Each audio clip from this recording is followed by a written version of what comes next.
Halloween is a time of horrors and haunts. Many love to participate in all the spooky festivities, but for others, it's flat out terrifying. It brings up an interesting question. Why do we even feel fear in the first place? Evolutionary psychology suggests that fear is a defense mechanism. It allows us to survive and pass on our genes. It was very functional back then and protected us against heights, fires, dangerous animals, etc. Today, we're mainly scared of other people and daily stressors like work, school, finances, and interpersonal relationships. However, our brains cannot tell the difference between an angry bear or an angry person. They both elicit the same physiological response called fight or flight. People go through fight or flight to help them survive and move through stressful situations.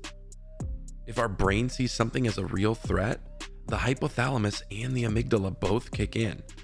The amygdala, which is the part of our brains responsible for fear, triggers the hypothalamus, which plays a crucial role in hormone production and helps to simulate many bodily processes. Chemical reactions are then created, and adrenaline and cortisol are released into the brain that create an automatic physiological response. Your heart rate increases, breathing speed increases, blood rushes from the digestive tract to your muscles. Your senses like hearing and seeing drastically improve. You are then prepared for fight or flight. Do you attack and face the threat head on, or do you turn and escape the situation as quickly as possible? You don't have time to think.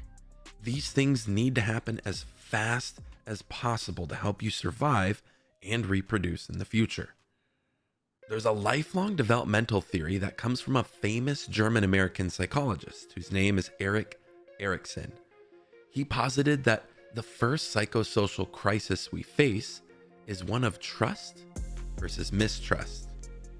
If children do not get help when they are hungry, tired, etc., they can start to see the world through the lens of mistrust.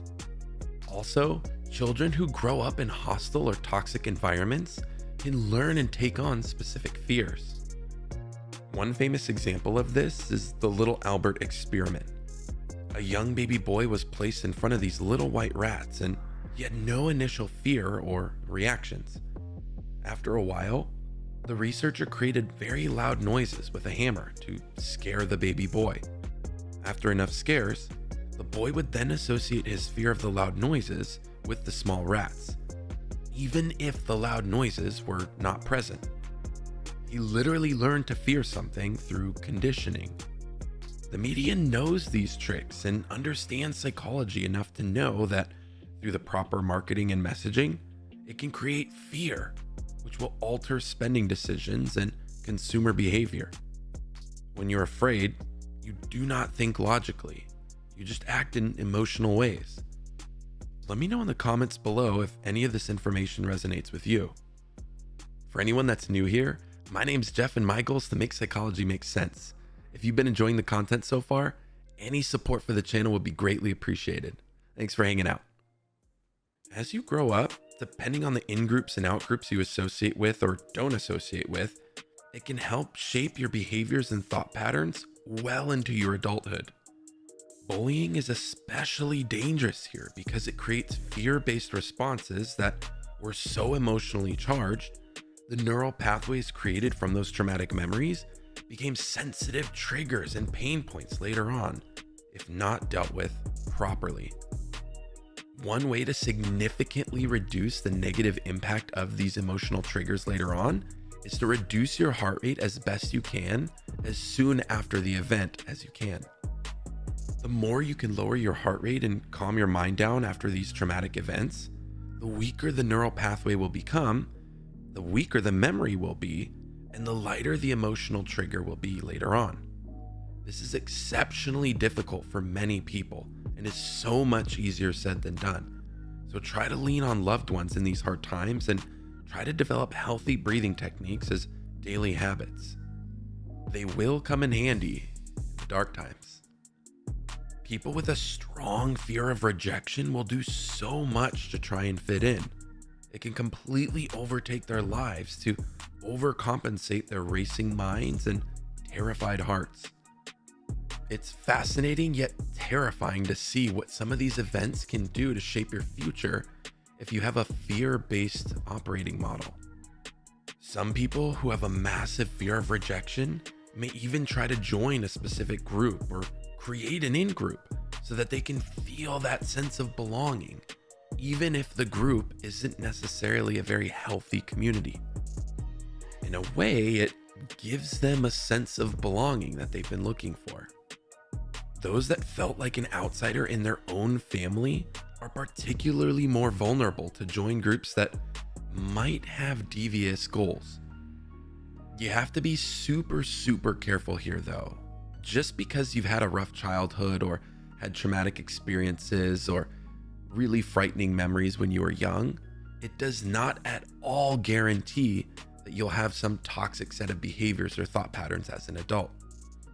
There are so many other factors and nuances here to consider, so be thoughtful and careful when assuming that there is a perfect correlation here.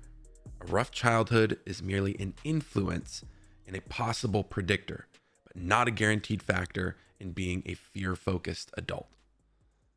As you think about fear, understand that our bodies need it to survive and reproduce. We lean on it to help keep us safe and work through those stressful times. Sometimes it can work with us, sometimes it can work against us, and sometimes it can be a very powerful motivator. Fears can be learned, but they can also be unlearned and worked through with the proper support and practice. Be very careful of the in-group versus out-group mentality and try to learn what stereotypes you fall under. Understand what your childhood was like, where you came from, and what you experienced when you were young. Think about how well you thought you fit in and what sense of purpose you have in the world.